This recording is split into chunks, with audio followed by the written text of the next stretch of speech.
छीटा जवानी के उड़े दहो, मनवा से मनवा के जुड़े दहो। छीटा जवानी के उड़े दहो, मनवा से मनवा के जुड़े दहो। आज सुते दरिया तान के तान के तान के टूट जाए राजा जी, टूट जाए राजा जी पलंग सागवान के, टूट जाए राजा जी पलंग सागवान के।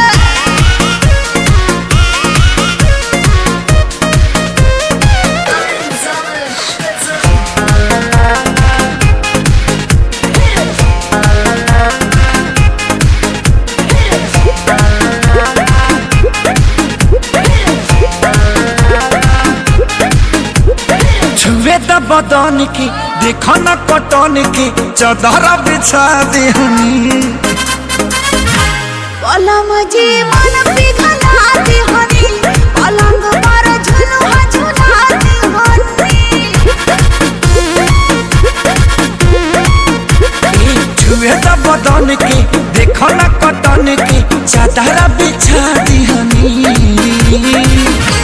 पलम जी मन पिघला दे हनी, पलंग पर झुलुआ झुला दे हनी। बड़ी यार बात बेडिया फान के फान के फान के। टूट जाए राजा जी, टूट जाए राजा जी पलंग सागवान के, टूट जाए राजा जी पलंग सागवान के।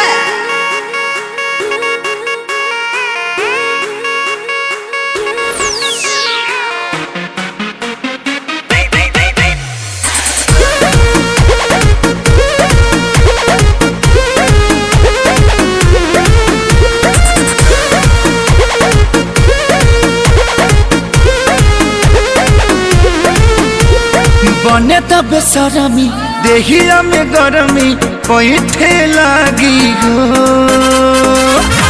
कमरिया ऐठे लागी हो, नस नस पैठे लागी हो।